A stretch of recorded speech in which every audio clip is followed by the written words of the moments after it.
Apple has actually been working on, so you both own Apple Watches, right? I know, John, you switched over to the Android side of things, yeah, but you've used an Apple Watch. Absolutely. So you know how on the Apple Watch, you put it on and you type in your passcode once, and then you don't have to do it again until you take it off and put it back on. It knows that it's on your person the whole time. Apple's apparently working on something similar for the iPhone. I don't know how long it's going to take them to get there, but you unlock your phone and then it'll use a combination, fingerprint, face, the way that you walk. So basically your gait as you're walking, basically different ways that it knows you are you. And if it's on your person, it will use a combination of things to unlock. So you don't have to rely on any one thing. It's relying on multiple things. And to you, similar to the way Face ID is, it's almost instantaneous and even invisible in some ways. But on the back end, it would still be just as safe, if not safer, than what we have now. Welcome to Geared Up, brought to you by National Car Rental. I'm Andrew Edwards. I'm John Rettinger, still stuck at home. Same here. Geared Up is the show that brings you your weekly look at the world of tech and gadgets, consumer electronics. And this week, John, as we've been doing over the past several weeks, to kind of help our friends break up the monotony of there's a lot of monotony to be isolation, self-quarantine, we've been bringing on some special guests. None more special, dare I say, than today's guest, Dan Barbera from MacRumors. Dan. Yay! What's up, guys? How you doing, Dan? I'm doing well. How are you? Fantastic. I mean, you know how I'm doing. We've been talking all day. I know. Just for the podcast effect. Why do we do that? Why do we have shows I don't know. Make it seem more formal as if we never spoke to each other. Dan and I were talking sports before this started, and just like, wait, hold it for the podcast. Put it on the podcast. Why not? We have to act as if we've never spoken to each other. No. Listen, you guys were talking about things that I don't know anything about because, admittedly, I'm not the biggest sports fan. If I do watch a sport, it's typically going to be the NBA. Big XFL fan. It's just big XFL fan for like 3 weeks, though. I think those days are behind, now. Andrew. It's gone. I was like, you know what? Here's something new. Let me get in at the front end. So then there's no crazy legacies or rivalries that I need to be schooled on. I'm here from the beginning. Makes sense. And I got the season tickets, 10-game season, so 5 games. After 2 games, everything gets shut down. No more games are happening. And I'm talking 2 home games. There were away games, but the home games. So I got to go to 2 out of 5. Then they put it on hiatus like they've done every other live entertainment, with the exception somehow, I don't know if you guys have seen this, yes. But Florida has declared that WWE is an essential business and gets to continue doing what they do, which makes 0 sense. Florida's gonna Florida. Right, exactly. That's such a Florida thing to do. Shout out to the listeners in Florida. We're talking about your government, not you, I think. But I went in on the front end. I was excited, and now it's gone. It's over. It's all over. They had money to go, evidently, for 3 seasons, but the coronavirus, I mean, just there's no insulation from that, right? They lost out on half a season's of revenue. Right. And I liked the XFL. I watched every home LA game. Like, I enjoyed watching the Wildcats. My kids and I would sit and watch it. I'm bummed for no spring football.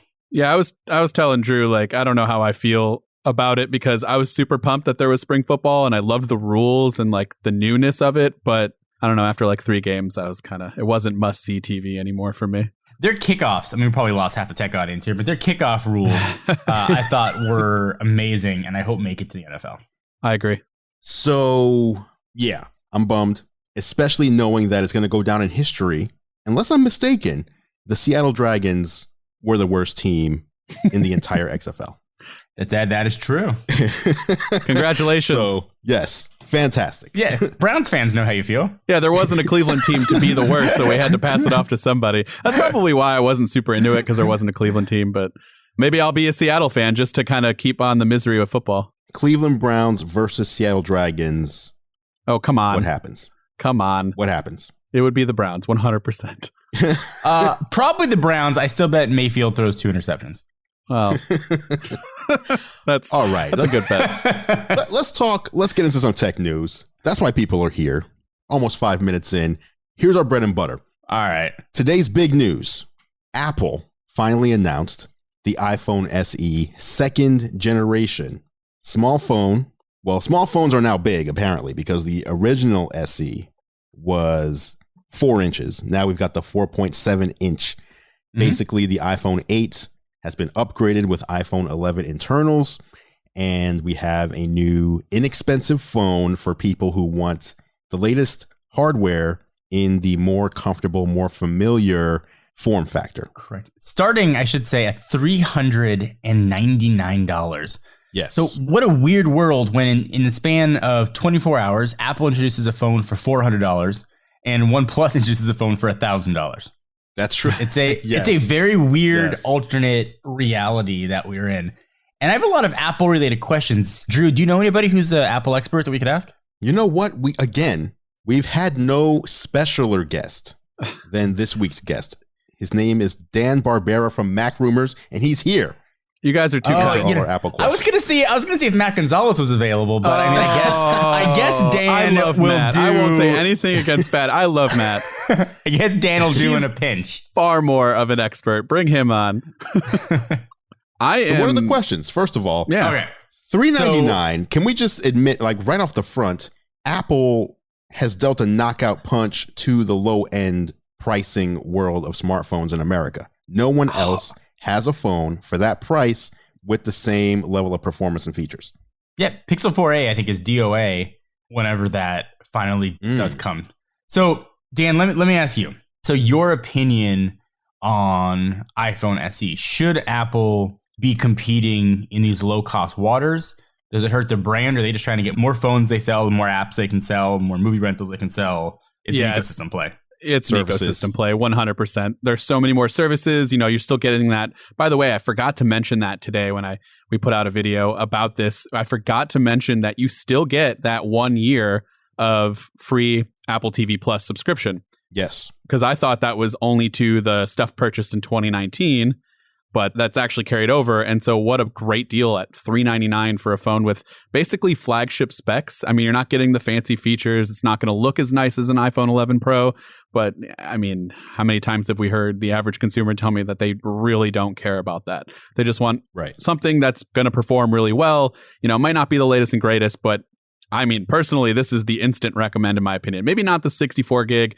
If you can do the $50 extra, I think that 128 gigs is the sweet spot. Yeah. I love that Apple's offering 128. That's like been impossible for them to offer. And it does go all the way up, I should say, to 256 gigs. Yes. So plenty of storage options. And for that max spec'd out 256 iPhone SE, $549.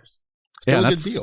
Yeah. I mean, at that point, you can probably get an iPhone 11 for an extra $100 and you get an additional camera with that. So, I mean, at that point, I might probably tell you no, but. Right. But then you go back down to 64 gigs if you do that. Yeah. Yeah. Like you get the better hardware, but now you're back down. For $450. That's a sweet spot. 128 gigs, I think, is a perfect storage size. Agreed. What was the Pixel 3? What did that launch at? The 3A? Good. Is that a $299? I think it was $400. Yeah. Yeah. And then the XL was like $450. There's no comparison, in my opinion. Unless you're someone who specifically wants an Android smartphone, then the decision is made right there. If you're hardcore Android, if you're hardcore iOS, then you have a low-cost option. But looking at Apple's whole phone lineup, though, we've got a phone that starts at $400. We've got a phone that starts at $700. And then we've got the phone that starts at $1,000. Again, is there any other? I mean, usually Apple is the one in the past that released one phone a year. Yeah. Here's your choice. You got one phone and here's the price. Not even Samsung has what Apple has right now. Entry level, mid range, and high end, all of which give you the same power, the same processor, the same graphics power, the same main camera. Apple seems to be in a league of their own here. Yeah, which is insane. And also, I mean, Apple's still selling the iPhone XR. True. How much is that? You have so many choices. I mean, the XR is still on their site. The only phone that they killed was the 8 and the 8 Plus. You could pick up a XR right now in 64 gigs for $599. So $600. Wow. That's kind of the odd man out right there because that's actually old school. That's older technology than what's in the SE. Yeah, it's the iPad Air of the phone lineup. Isn't the, I mean, I could be wrong, but I thought I saw it could have been carrier prices, but isn't the iPhone 11 like right around $699? Yeah, $699. Yeah, see that, I feel like that 10R is going to get phased out here real soon. Probably should. The 10R, though, I still believe is the best-selling iPhone for now 2 years running. Yeah, well, I mean, now I think it's going to lose. It's going to lose to the SE. This phone is going to sell a ton. Yeah, I mean, yeah, I guess. I mean, I see why people would buy it. I'm going to play devil's advocate here. Okay? Play it. I'm going to play devil's advocate a little bit. So, great price point. 64 gigs is very small. But okay, maybe if they wanted the cheapest iPhone, I understand that. The lack of Face ID, I think, is a big one. And I understand for price and components, keep the cost down. For the folks that have never had Face ID, I can see why they would go from an iPhone 6 or 7 to this. Right. Which I believe this is directed towards. It's directed towards those people. Makes sense. But for those people who know the technology but still want the cheapest iPhone, I don't think the iPhone SE is the one to recommend. I still think that's the iPhone 11. Well, for sure. I think the iPhone 11 is the best phone all around phone, pound for pound, whatever you want to call it, that most people are going to want to pick up. Obviously, the iPhone SE, even if you just look at it, it looks old. It has the older display with the larger bezels. But I think there's a subset of people out there who, number one, are fiendishly hanging on to Touch ID because they don't want Face ID, or they don't trust 100%. Face ID, or they have conspiracy theories about Face ID. And then there's the people who just say, you know what, I want something new, but I want it to be as cheap as possible. I want the newest, but cheapest. What's the delta between those two things? And iPhone SE is it. It will be curious, though, walking around over the next several months. You know, I always like to look and see what phones people are carrying. Yeah. How many of these are we going to see? Are you going to know? I was going to say, how are you going to know? It looks exactly the same. The way that you know is the logo. Way. The logo on back is centered. Yeah, there's no way I'll figure that out. I mean, you put a case on that thing. There's no way. You can't tell what's happening. Nope. You're right. Again, I do give Apple a lot of credit, though, for bringing out a phone, especially now at that price point. It's not necessarily a move that is in line with Apple's history, but it does show, I think, that Apple is very keenly aware of the world right now. Yes. Although this is the second generation SE, and they did have an SE 4 years ago at the same $399 price point. True. All true stories.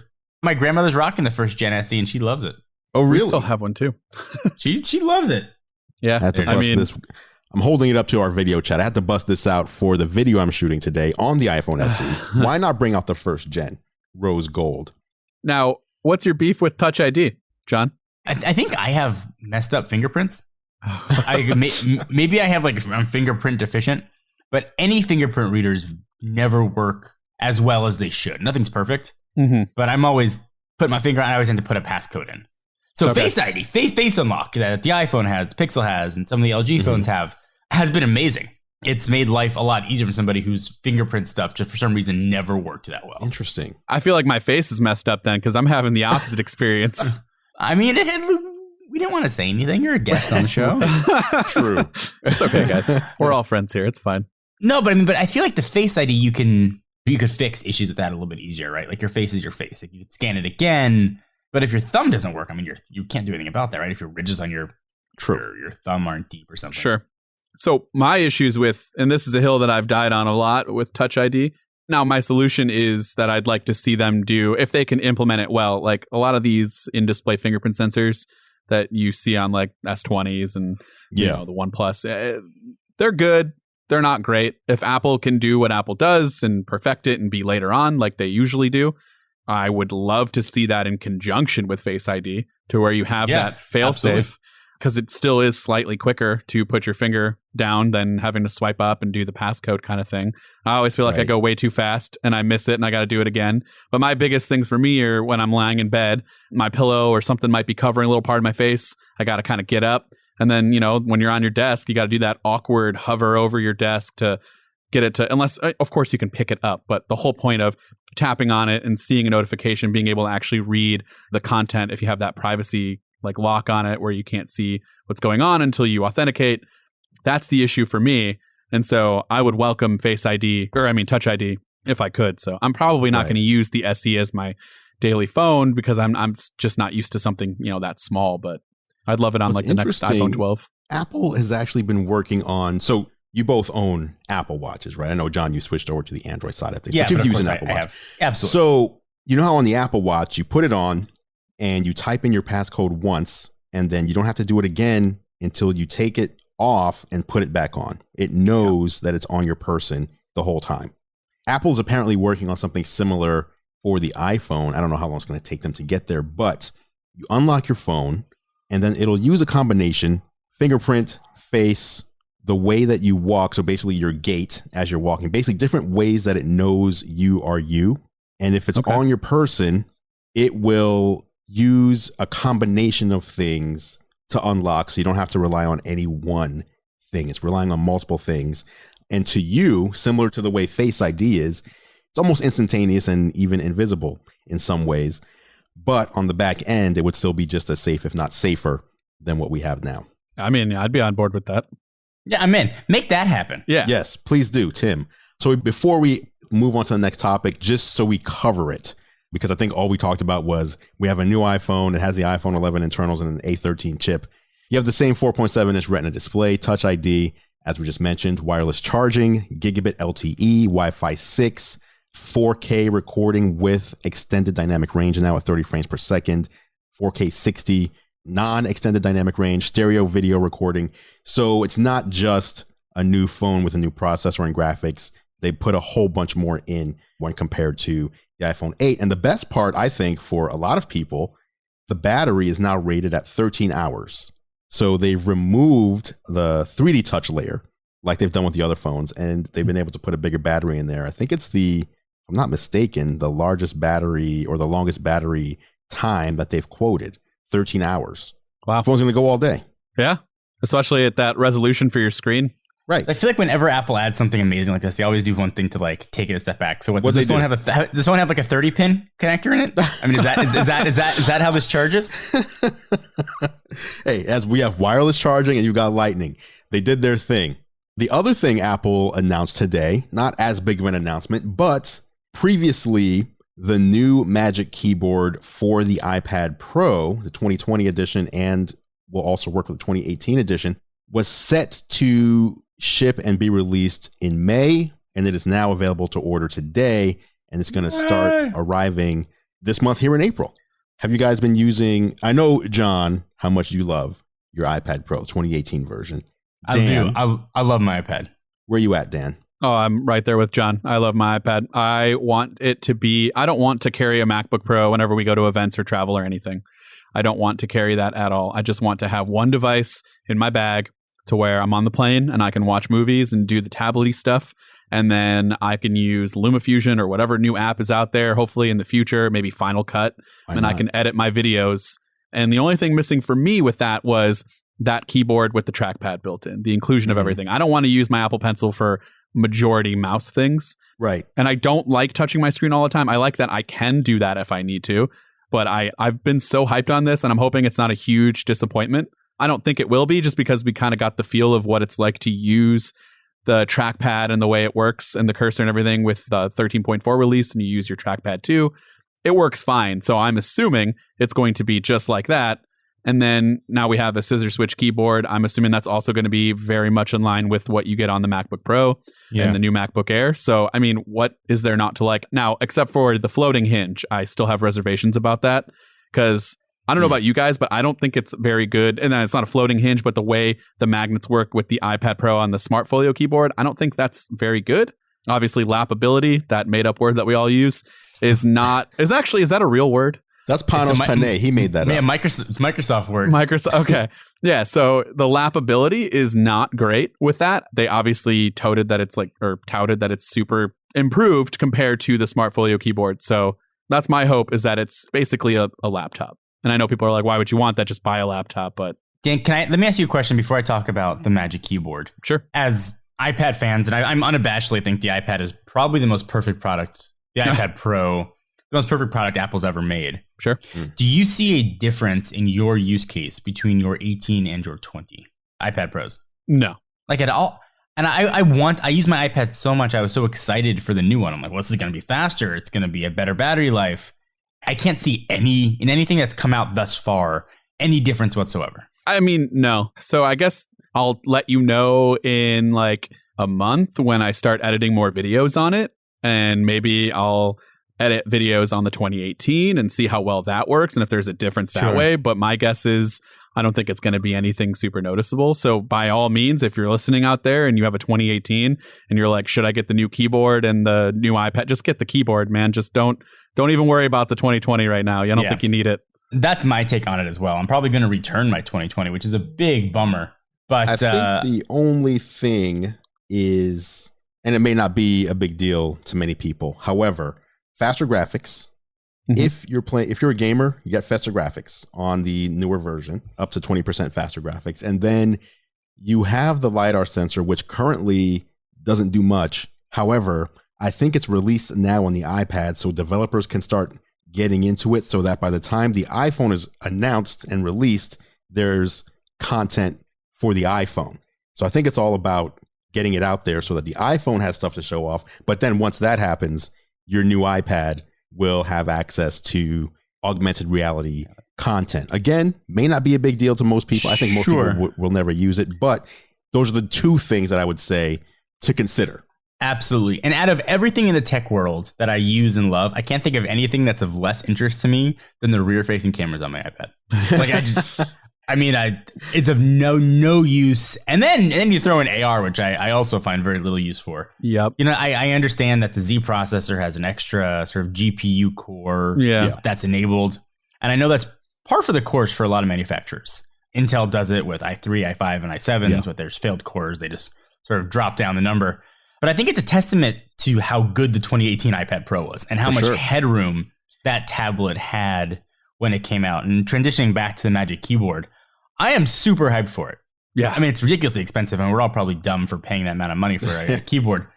But that aside, the Folio keyboard, I never found that useful. Mm-hmm. The key experience was kind of garbagey, but now throw in ability to use a trackpad. And presumably what we'll get with really the second gen of iPad OS, whenever that comes out, I think is when you'll start to see the real power of what that can be. And that might be a point where you see the difference with the 2020 iPad. We're like, okay, maybe I should have kept it, or maybe I should buy the 2020 to get this killer feature in iPad OS 2. You know, maybe Final Cut Mobile will only work on that. Who knows? But I'm excited. I mean, the combination of a real keyboard, a real trackpad, which I know all laptops do have also, but in the iPad form factor is very cool, and one I am certainly looking forward to experiencing. I think your take on like it's probably dumb of us to spend $350. If you look at it in this way, the way I've been looking at it, if you have, I've never used the 11, so I'm personally talking on the 12 point. Used it? No, I have. I mean, I picked it up. I've tried. I think you and Kevin both had it, and I've tried it. Like, but I've never 12.9. I love 12.9. Yeah, I'm the bigger screen guy, especially since I use that primarily for like consuming content as well. It's my main thing for when I travel. I watch tons of stuff on it. But for me, the way I look at it is if you have a 12.9 inch, you're going to need a keyboard. You will need some sort of keyboard case. It doesn't make any sense not to have it. So most keyboard cases out there run you on average, I would say about $200 for the 12.9 inch. So factor in that you're going to get most likely a very good key experience this time around. You're going to get better lappability. Man, I sound like such an Apple shill right now. You're going to get better lap. You're going to get the lappability, hopefully, and the hinge is better from what they're saying. And then add in the built-in trackpad. Is all of that worth an extra $150? To me, yes, 100%. Sure. That's the way I looked at it. Fair points, and I'm with you on the 12.9. I'm putting this out in the world. I would love a 14-inch iPad Pro. That's so big. Jeez. So we said that about the 12.9 too. I know. I would be that guy who buys it too, and I'd be like, well, this is ridiculous, but then I'd never not use it. I actually have both iPad Pros because I feel like they are two totally different products, the 11-inch and the 12.9 inch. And actually, it's a 13-inch, and for some reason, Apple calls it a 12.9 inch because they don't want to say it's a 13-inch for some reason. It sounds too big of a number. Using the two, like the 11-inch to me is a tablet.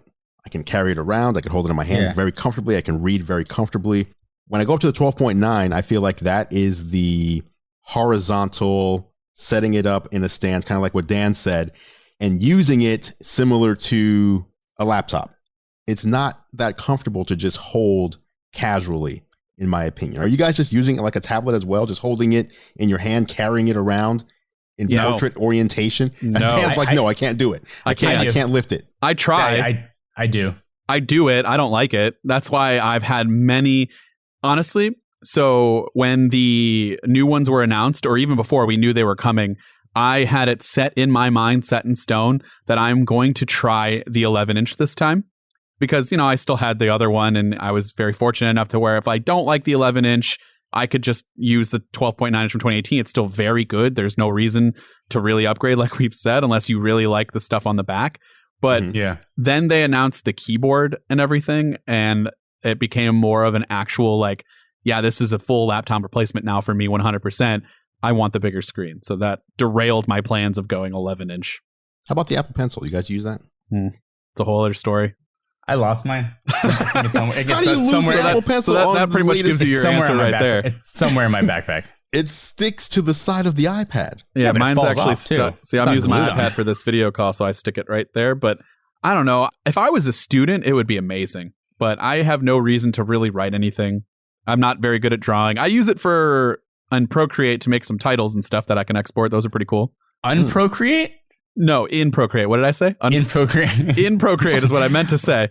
Got it. I was like, that's a new one. I was like, so check out that app. Yeah, you're a few years behind for that one to be useful, my friend. Don't Procreate. Yeah, that ship has sailed. Yeah. All right.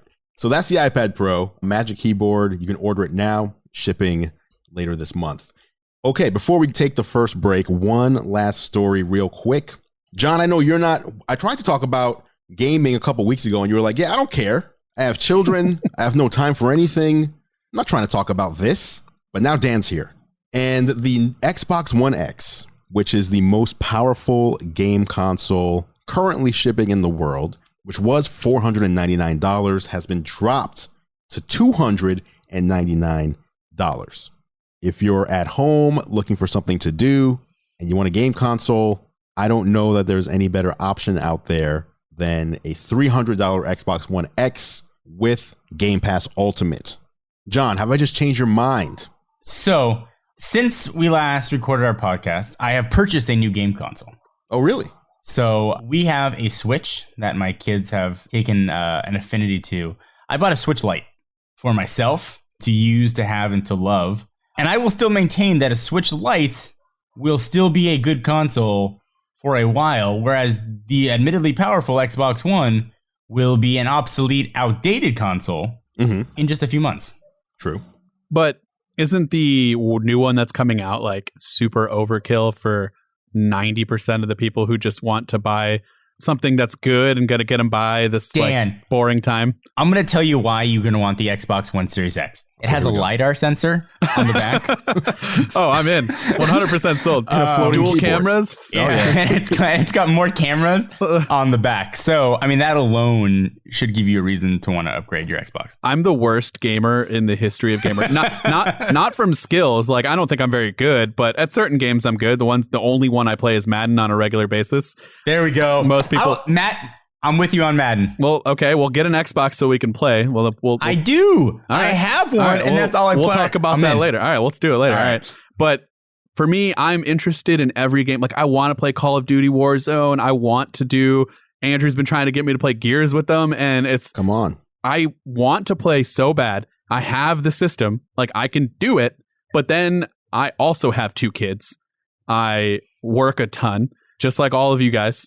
And when I do have that little bit of free time, it's either I want to go to bed or I would I want to watch a show, or I feel like I should be doing something else more productive, which is terrible because I should just be unwinding and playing a game, but it's just the last on my list. And I want to play these games. I don't understand what is going on in my brain, but that's just how it is. You're at the age where when you have a little bit of free time, your first choice is, you know what? I think I'll go to bed. Yeah, exactly. And that's that. I just turned 31 like 3 days ago, and I honestly feel like I'm turning 51 or 61. It's just, it's bad. I feel like Dan just became my spirit animal and articulated perfectly. I have the desire. Yeah. I want to, but by the time my kids are asleep, I'm like, my brain is just dead. I'm like, well, that's why I got the Switch Lite. I'm like, I can pick that up for 15 minutes. Right. It's so What are you weird. playing on Anything on the north side of 10 o'clock. Actually, I don't even know what the north or south side would be. Yeah, I'm like, what does that mean? I don't know. Anything before 10 o'clock, if we started, I'm in. If it's 10 o'clock and I got some time and you're like, hey, dude, you want to start? So I'm like, nah, it's 10 o'clock. I'm probably just going to go to bed. Even though I wouldn't go to sleep until like 11:30. It just, I don't know what it is. Unless it's Madden. Yeah. I will play right now. I think we just became old guy best friends. Yep. Wow. I think we did. John, what are you playing on your Switch Lite? So when the Switch came out, I bought Super Mario Odyssey and I never really played it. Okay. So I started picking that up again. That's a game I can play Great for game. 15 minutes at a time. I can just save it. I can, while I'm in bed, I can play that. And my kids are playing Mario Brothers and Super Mario Maker and building levels. And I just wanted something that was just mine. I didn't want to bring a Switch back and forth and reconnect it. And I figured for travel, it's nice to have. So I've actually enjoyed it. And it's gotten back into gaming. And when I do turn my Xbox One on, it is exclusively for Madden. Yeah, there it is. Interesting. What about NBA 2K? No NBA 2K at all? Just Madden? Honestly, I've always, I think like Dan said, I have so much bandwidth and time. I only have so much bandwidth and time.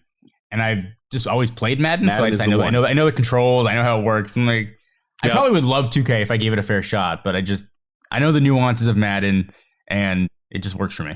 Fair Wait, enough. John, your kids are older, right? How old are they again? So I have 6, 4, and 10 months. Okay, so when you're 6, is your 6-year-old, your please the one playing games, I presume, and your 4-year-old? Yeah. So has your gaming habits changed? Have you been playing more with him? We play a lot of Mario Brothers, and I just introduced him to gaming not that long ago. But now the fact that we're not only quarantined at home, but he's on spring break, so we don't even have like the online classes. Gotcha. Right. We've really just like degraded down to like, we're trying to keep the education going, but like at some point we're like just play Mario for an hour. Okay. So yes, that's my hope is that when he gets older, when my son, he's only 3, so we're not anywhere close to it right now. But when he gets older, I can play games with him, and that's the way we would spend some of our time. Because I can't just go downstairs in the basement and play games while they're upstairs. Like I want to see my kids, and that's not fair. But if we're both doing it together, I feel like then my gaming habits will increase. But I don't know yet. That's why I was asking if that changed for you. It's been something fun to do together. So we play together, we watch sports together, and then we kind of go outside and we'll play sports and we'll do those kind of things together. And that's been fun. Cool. That's what I'm looking forward to. That is very fun. That's very fun as a father.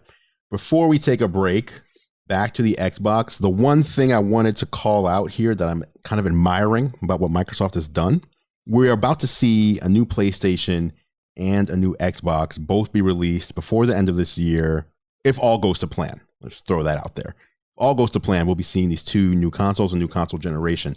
Microsoft has been severely undercutting the price of Game Pass. If you're unfamiliar, Game Pass is their service that gives you roughly 100 games. And I'm specifically talking about Game Pass Ultimate. It's a $15 per month service that gives you a library of 100 games that you can play on the Xbox and on the PC.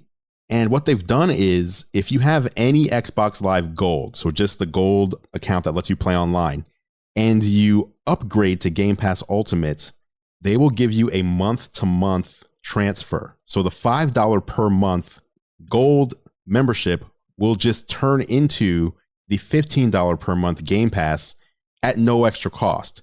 So if you have a year or 2 of Xbox Live Gold, you can just change that into Game Pass. And then when the new consoles come out, if you already have a year and a half more of Game Pass, why would you buy a PS5? Like, which one are you going to choose? Totally fair. Yeah, 100%. They are using their service as a way to get people kind of locked in, almost the way people get locked into iMessage and iCloud. Yeah. So if you're locked into iMessage and iCloud and new phones come out, you're probably going to buy the iPhone. Yeah, but once you've been using an Xbox for a few years, how many people are really switching to the other one? It's not like there's a lot of games that are exclusive to PS4. I mean, I could be wrong. I have no idea, but PS4 has more exclusives that are worth switching for. Dan just started a war. Oh, everyone's gonna don't even send out my information on how to contact me. People are just gonna kill me. No, see, I'm an Xbox guy, but so am I. PlayStation has had more exclusives this console generation, but at the last E3 that took place, Microsoft, one of their big announcements was they had acquired several major game production houses. So the games that were on both consoles are now going to be Microsoft exclusive from the studios that they've purchased. So they've recognized where they were deficient, and with the Xbox Series X, they plan on kind of fixing that problem. So I'm very excited to see what the next generation of gaming looks like between these two companies. And also Microsoft is saying Sony isn't their big competitor anymore. They're competing against Google and Amazon. So I don't know what that means, because Stadia has not blown the roof off of any house that I've seen, but Microsoft is saying it's the streaming games where we are competing most in the future, and these are the main competitors that we're going to be taking on. So I'll take your word for it. I just assumed most people kind of stuck with one once they got it. They do until it's time for the new generation, because the Xbox 360 was insanely popular and the PS3 was not. But then when the next ones came out, it was like, okay, PS3 is more powerful now. We're switching. Yeah, got it. Microsoft botched the launch of the Xbox One too. Well, big time. Yes, they had this great idea that you'd be able to share your games digitally with your friends, which was the cool part. But the bad part was someone leaked that it would require your console being online. I believe it was once every 3 days to just kind of verify. Yeah. And nowadays we can't imagine, could you imagine your console not having an internet connection? But 8 years ago, it was so people were like, wait a minute, I don't want to have my console online that often. Yeah. And so it got botched because they didn't get behind that leak and say, okay, let's explain this, everybody. They just kept, no comment. And people were like, okay, they got something nefarious going on. Yeah. I'm not buying an Xbox. The world has changed. Agreed. Okay. Yeah. After the break, we have hands-on impressions of the new OnePlus 8 and OnePlus 8 Pro that's coming up on Geared Up.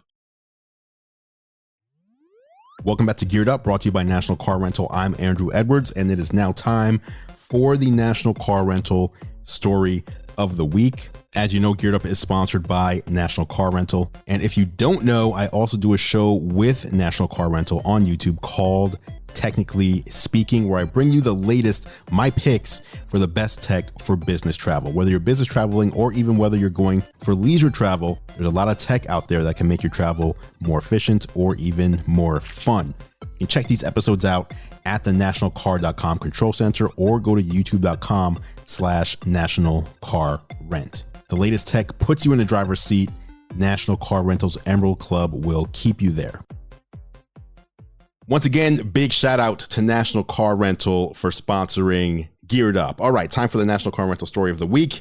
The OnePlus 8 and OnePlus 8 Pro have been officially announced. This took place yesterday. I got my devices today. Dan, you got your devices. I haven't even opened mine. I think you had I saw a seafoam green phone in your hand a little while ago. By the way, nicest color of all time. Get out of here. Yes, it's amazing. Dan, you just like whatever the new color is. I'm still salty about you hogging the almond OnePlus 7 Pro while I was trying to get B-roll, and I was stuck with the blue one. Maybe it's because it's new, but it's nice. You have to see yours if you got that color. Now, John Rettinger. Yes. Sir, you had your review unit for, I think, a couple of weeks now. I can go full Marquez and say I've been using it for 2 weeks right now. There you go. So, hey, you've got the longest hands-on impressions out of all of us. True. Tell us about your thoughts on both phones. I have lots of thoughts. So let's start with the Pro. Not just the Pros, but the OnePlus 8 Pro. Yeah. The expensive one. So starting at $899 up to $999, depending on storage and RAM. The one that OnePlus sent me was the geeked out, maxed out, I believe 12 gigs of RAM, really powerful device. So I'm not going to debate the cost of the phone. People can decide if $1,000 or $900 is the appropriate cost for a phone for them. I think that's a personal choice. There are a lot of things that OnePlus did really well. Their Oxygen OS, I think, is, not really even think at this point, I think is the best interpretation of Android. Better than Google's own, whatever they offer for the Pixel, which doesn't even suck Android anymore. Mm-hmm. And where OnePlus has been deficient is in cameras. And they've always kind of taken a brute force approach to their devices, right? Let's put in as much specs as we can, and we can make up for some deficiencies. And so it's been cameras, and it's been lower quality and lower resolution screens, and IP ratings and wireless charging have kind of been the things that they've done, the trade-offs to save costs. Yeah.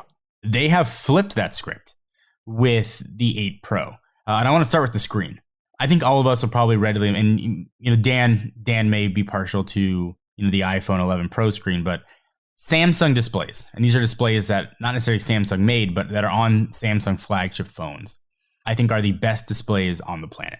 And I know Samsung makes displays for Apple and everybody else, but the displays that are on, let's say the Note 10, the S20 line of phones, best I've ever seen.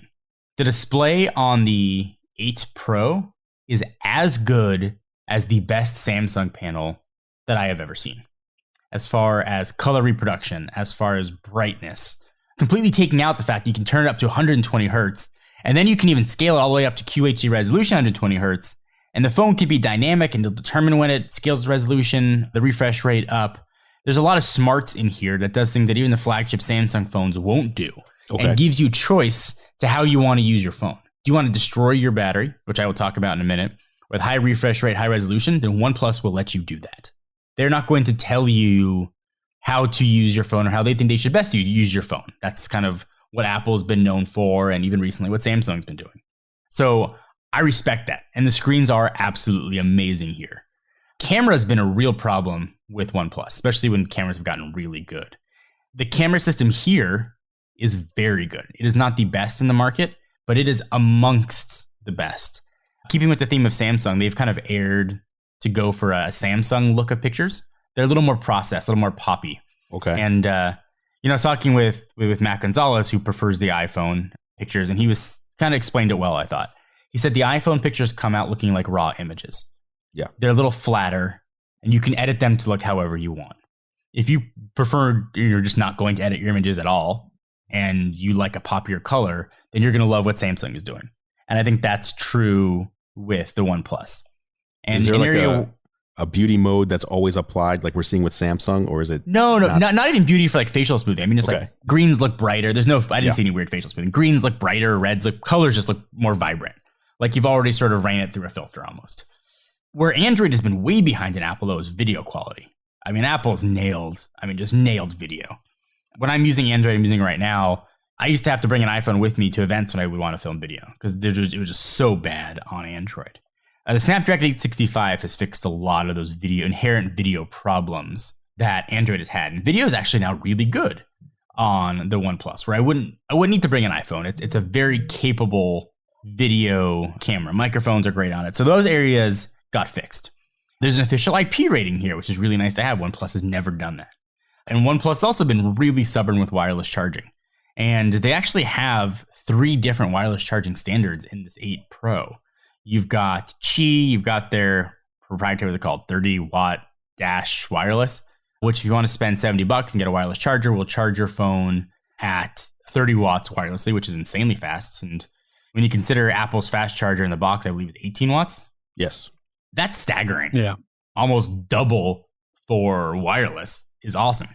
So I was really impressed with the 8 Pro. Battery life was not good.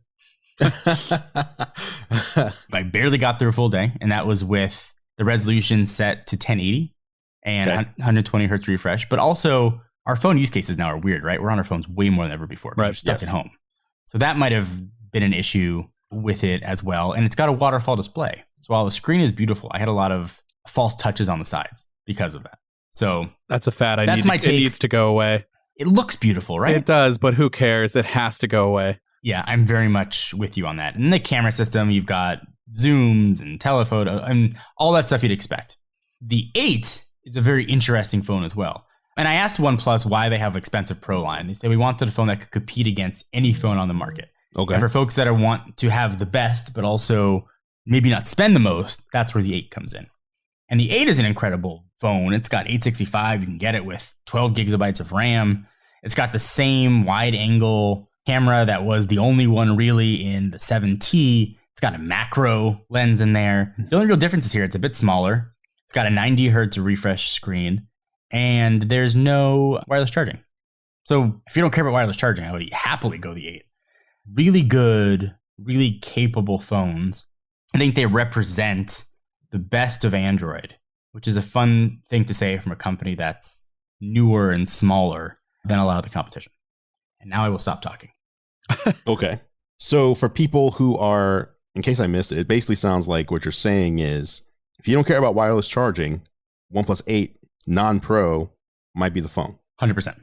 No IP rating. No IP rating either. Okay. But if you don't care about those things, you've been a OnePlus user for years, you've never had an IP rating, you've never had wireless charging. Right.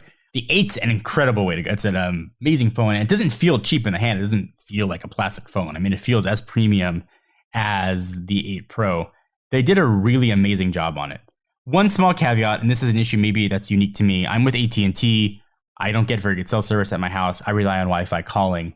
Wi-Fi calling will not work with AT&T on either of these phones. So if that's a problem for you, it will with Verizon, it will with T-Mobile, but AT&T it won't.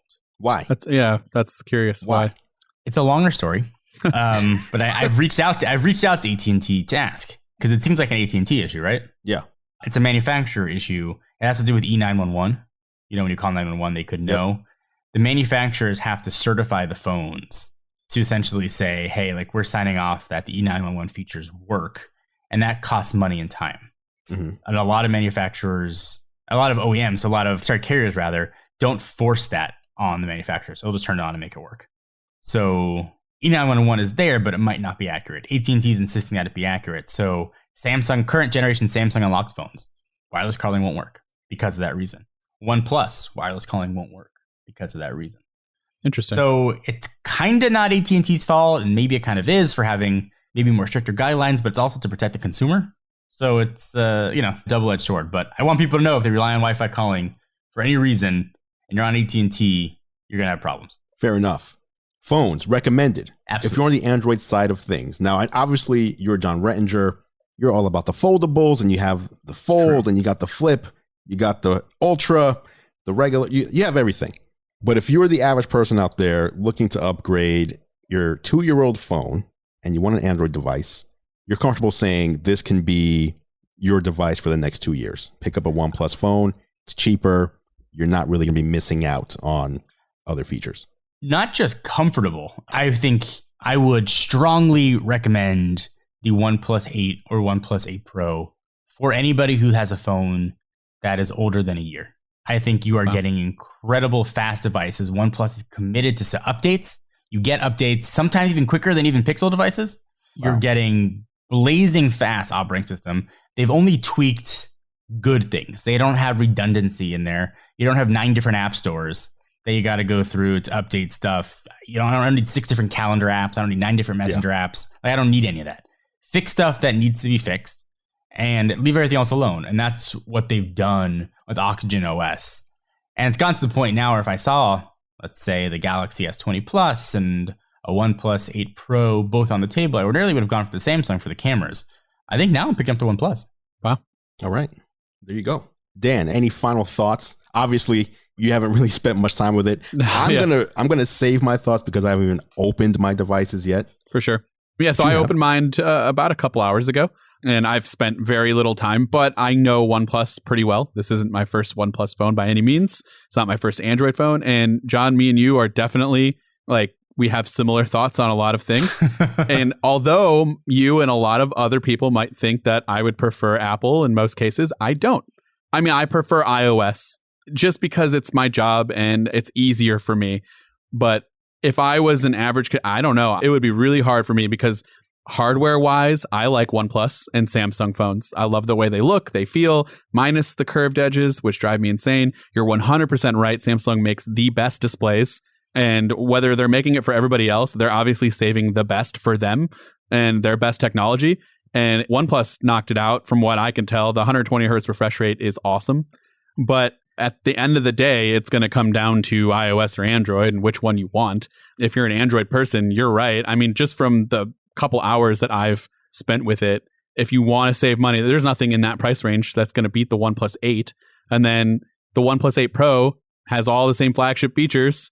Why would you spend an extra for the S20 Ultra, even the S20 Plus? Why would you spend an extra $100 for it when you can get this and it's equally just as good, if not better? So there you go.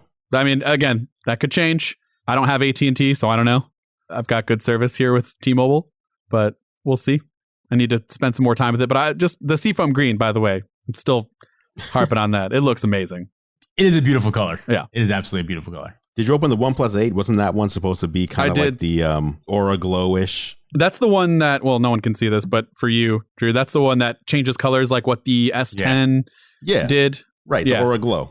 Yeah, and I loved that. That was cool, but I don't know. If you put it next to the Seafoam Green, and also this is a huge fingerprint mess with the Aura Glow style. It's very reflective. So Seafoam Green has the matte glass, very iPhone-esque. So it's nice. Right. It's a nice phone. Let's close out the show with this last topic. Going off of the current situation we have going on with the coronavirus and tracking the sickness and the spread, Google and Apple announced that they've teamed up for something that they're calling contact tracing. And so basically what they're doing is allowing you, when you have your phone with you, because most people out there are carrying a phone now, when you go out in public, let's say you go to a grocery store, the phones that are in that store will all be able to recognize each other through simple Bluetooth pings. So this is extremely low energy. Your phones already do this anyway. It's not adding or taking anything away from your battery life. If someone later reports in an app on their Android or iPhone that they have gotten the coronavirus, they can log into the app, say they've gotten it, and then it will send a notification to anyone else who has that app who was in the same location as that person within the past, I believe it's up to 2 weeks or something like that. So basically, you go to the supermarket, in 3 days, you might get a notification that says, hey, someone you were near in the past 4 days has been confirmed to have the coronavirus. So you may want to go get checked out. It doesn't tell you who, though, right? It just doesn't tell you who. It doesn't tell you anything. The only thing it tells you is where. Here's where it happened. Here's the location. Here's a map. That's it. Andrew, you could have used this app in college, huh? Oh, I wasn't going to say it, but I was thinking it. That's it, though. What do you think? A lot of people are worried about privacy. Now, both companies have said, again, this does not identify who you are, doesn't identify anything about your phone, anything about how you use your phone. It's a simple Bluetooth ping. That's it. It just says, hey, someone near you this many days ago at this location. That's it. This should, in theory, help people know when they've been exposed and should help. And I think this is where people are getting tripped up. Help government know where the hotspots are and how the disease is moving and how it's, decreasing, etc. Are you guys comfortable with this? Would you install this on your phone, or would you kind of shy away from it? I'm 100% in. I have the app on my phone. Oh, you already have the app? Really? I have the COVID-19 app on my phone. I can show you guys. You guys can't see it at home. As he unfolds the Galaxy Fold. But I mean, it's there. And if you're worried about privacy and being tracked, then don't carry a phone. Right. That's it. I mean, is really, otherwise anything you have is just a feeling of privacy. Right. You don't have privacy at all. I have no problem anonymizing my information to help some sort of greater good. Yeah. I would love to know if somebody I was in contact with had coronavirus. I have kids at home. Dan's got kids at home. I'd want to know. Right. So I have no problem with it. This isn't being forced down anybody's throat here. It's if you choose to opt into it. And I hope that people choose to opt into it. The whole idea of how we can stop the spread of the virus once the curve is flattened is when you can track back exposure to who and where, becomes a lot easier to self-quarantine people instead of being like, well, I don't know. Right. Well, yeah. And then you can go get yourself a test if you think like, oh, I was in that area, very close proximity to these people. I should go get a test and immediately put myself at home so that I'm not spreading it. That, again, That's the whole theory. I'd even go one step further. I would volunteer myself for you all to know my name as to who it was, because show a picture. If you interacted with somebody at the grocery store and maybe you saw an old friend and you gave them a hug or shook their hand, which I hope we stop at this point, stop doing that, because that is just something we really need to. I don't need to hug, and it's not anything against you. At this point in my life, I don't want to get sick. And obviously with everything going on, I don't want this to happen to me. So how about you just don't be offended when I don't want to shake your hand? Dan, I have been saying that for weeks on this podcast, that I hope if anything changes from this culturally, we stop shaking hands. Yeah. Yes. When I went to Japan the first time 2 years ago, it was such an interesting difference from the US. Number one, they don't shake hands. They bow to each other. Mm-hmm. Great. But number two, everybody, whether you're sick or not, and I'm not saying everybody, but it felt like 80% of the people there They just walk around wearing masks in public. And the reason behind it, I feel like in America, it would be because I don't want to get sick. I'm going to wear a mask. In Japan, it's because I don't want to get you sick. So everybody there, the culture is so flipped. They don't want to inconvenience anyone else with their problems. So they wear a mask just in case, even if they're feeling fine. So when I came back, it was one thing that struck me. I was like, number one, it would make a lot more sense if we weren't obligated, like socially obligated to touch each other when we meet someone, whether it's a hug, whether it's a handshake, whatever it might be, and spread something from one person to another. But number two, I wish it was just cool to wear a mask. I hate getting sick. I have to travel all the time. I'd love to just wear a mask to the airport and on the plane, but I would always feel like people are just going to look at me and think something's wrong with me. Right. Like they're going to be scared and think, oh, he must be super sick. When it's just like, no, I'm trying to protect you and me. So hopefully going forward, we can retire the handshake, but also hopefully we can just wear a mask. It's just cool. No big deal. Or, I mean, if you don't want to wear a mask, that's fine, but don't judge or think that anybody else has a problem because they're wearing one. They're just being respectful. Like, even if we're at that point, if you don't want to wear a mask, like, we're not going to force you, but just don't be irrational about your thoughts about other people wearing one. Can I throw this out there as maybe I can be the jerk? I'm sure you guys have seen it. People in cars, when they're the only ones in the car, it's just them driving and they're wearing masks. That's a little, it's a little extreme. Like, I mean, like, I'm sure you've seen that, right? I'm like, I just want to ask, like, what? Yeah. What? My only thought was like, what's happening there? If you got the windows down and someone who, by the way, people are still spitting, so like you spit out the window. Maybe that is what they're afraid of. Like they don't want that stuff coming in. Just rolling in their car, windows closed, like rocking a mask by themselves. Yeah, that to me is okay. I guess I'm doing what I don't want people to do and judge, and that's a little strange. But I'll try to be open minded. Listen, I was doing that the other day by accident. Oh, okay. I put my mask on because I was going outside, checked the mail. And I was like, oh, I got to run over to drop something off to ship it out. Got in the car. I forgot I had the mask on. Like 3/4 of the way to the shipping place, I was like, why am I wearing my mask? And I took it off. But I did feel silly. But I think some people are just like, you know what? I'm just putting it on and I don't want to put it on, take it off, put it on. I'm just going to leave it on. Okay. Leaving it on. Fair. Maybe they don't want to touch it. Interesting. You're wearing your mask to go outside to check the mail and like in your own area. That's right. Oh, see, I'm not even doing that. I feel like now I'm behind. I'm not either, in all fairness. Okay. I will notice. I will mentally say, you know what? I'm not going to touch my face for the next 5 minutes. And then like 22 seconds later, I'll just I just touched my, my cheek or whatever. So leaving the mask on when I go to check the mail, because we have one of those central mailboxes where like everybody's mail is at one spot. Okay. So I got to go over there, open the thing. Am I touching someone else's mailbox? Who touched this? Who touched that? Oh, I touched my mouth by accident. So I'm just like, let me just leave the mask on. That's a good call. Drew, can I tease something related to this for the next episode? Oh, of course. Please. Tomorrow morning, I am going, assuming that they'll have them available, to get an antibody test. Whoa. Oh. Nice. For coronavirus. So I will share my results of my antibody test. The only way I could test positive is if I have had coronavirus and perhaps didn't know it.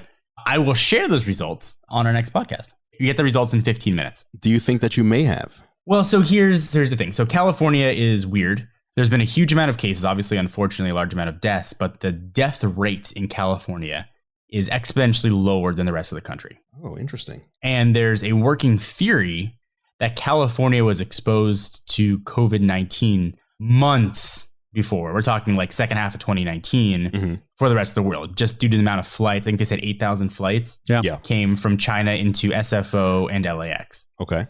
So there's the theory that California now has more herd immunity than anybody else. And I'm thinking back to February of this year. My son was out of school for 5 days with a fever and didn't have a cough, but he had a fever that kept him out for 5 days. And then my daughter got what we thought was croup. Okay. Had a cough, which is kind of like a cough that sounds like a bark. And that was weird. And then, like the kids, it runs through the house. And my son got a cough. I mean, it happens. I woke up one day with such an intense headache, I could feel my heart beating in my eye. But then it went away a day later. It was only for a short period of time. My wife had some muscle aches.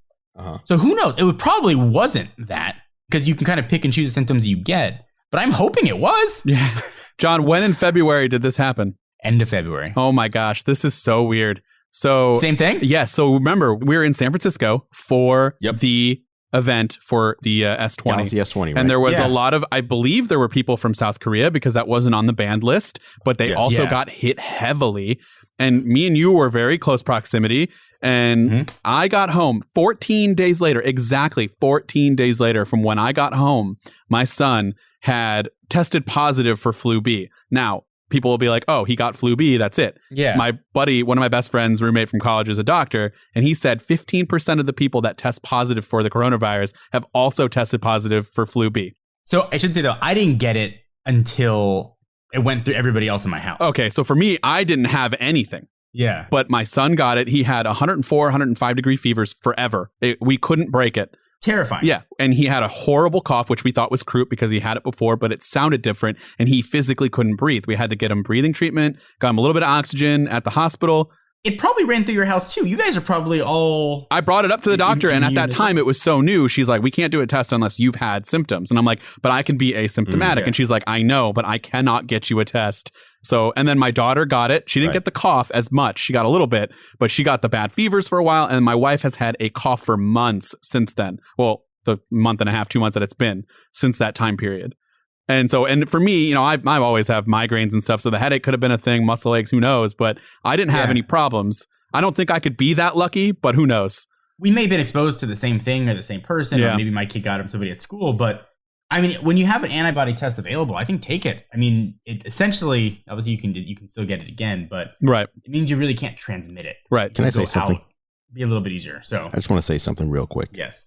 At the Sampling Galaxy S20 event, when coronavirus, it was very early in the coronavirus ecosystem, boy, here we go. if you will, in the US. We all know what's there coming. was one man. There was one man in the audience who had the foresight and wisdom. Just one. There was only one. There was a man who decided to wear a mask despite the criticism, the shaming, the photos that were being taken of him and posted to social media. Guilty. And this one man went home completely healthy. And this man is me. We didn't get sick. I was fine too. We didn't get sick at the S20 event either. Listen, also, I'm pretty sure we shared sushi that night, so there's no way. You do not know where you guys may have gotten something. I got it like a month ago. I mean, we're talking. I had a headache for 2 nights a month ago. That was not Galaxy S20 related illness. Listen, all I'm saying is I'm healthy. All right, you win. You may have had it too. Yeah. Maybe you were the asymptomatic carrier. Yeah, maybe. Maybe, but you know what? If that's the case, Seattle. If that's the case, everyone should be thankful that I wore a mask. Well, no, but we got it then. But we shamed you out of that mask right quick. All right. That is our show. Thank you to Dan Barbera for joining us. Dan, where can people see more of your work? They can see me on the MacRumors YouTube channel. If they really can't get enough of me, they can find me on my own channel. Definitely less Apple. Actually, not at all Apple related. And then just on Twitter and stuff at Dan Barbera. We'll throw some links. If I could just throw some love Dan's way for people who maybe aren't familiar with him or maybe don't know his name yet. He does obviously work for MacRumors, but the coverage he does on MacRumors and his own channel is not with blinders on towards a company. Dan, I think you're very fair with calling out issues with products from Apple or others when you see them. And your opinions on Apple products are, as far as I can tell, bias-free, which is really not the case with a lot of folks who specifically cover one topic or one company. I think that makes you very rare in the space. I appreciate that, man. I try my best. And if I notice myself being biased and somebody calls me out on it, I don't have the shame to admit it, but I try so hard not to be, because that's the one comment that gets me. They can be like, oh, you're ugly, you're gross, whatever. And I just ignore it. But when they call me biased, it's just like, I literally praised this other company this entire time, and I picked a couple of things I didn't like. That doesn't make me biased. I'm just being honest with you. But I appreciate that, man. Thank you for the kind words. It's true.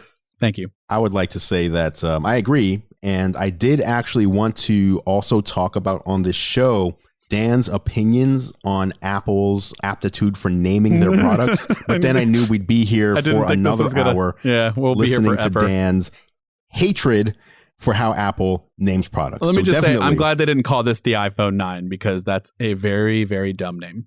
Makes perfect sense, though. It does not make perfect sense, Drew. You're wrong. See, I can get him riled up. So they pick two letters that make no sense and put them together. Exactly, but it made no sense in the past, so we know what it is. Yeah, but you can't recommend somebody an iPhone 9 when there's an iPhone 11 out. That's true. Yep. All right. Thank you guys for listening. We will have Mr. Mobile himself, Michael Fisher, as our guest on the next show, and we will also find out, does John Renton draft coronavirus antibodies? And that is it for this edition of Geared Up. Thank you so much for listening. Of course, you can catch John and I on YouTube. I'm at youtube.com/gearlive, and John is at youtube.com/John4Lakers. Feel free to head over and subscribe to our channels to stay up to date on all the latest tech. Speaking of subscribing, you can subscribe to Geared Up in your favorite podcast app if you haven't done so already. Just search Geared Up, that's 2 words, not one, in Apple Podcasts, Spotify, Pocket Casts, Overcast, or really wherever you choose to listen. If you like what we do, please consider leaving us a rating and review. It really helps other people find the show. Geared Up is a Gear Live podcast, and you can see more from us at gearlive.com. Thank you so much for listening. For John Rettinger, I'm Andrew Edwards, and we'll catch you in the next episode.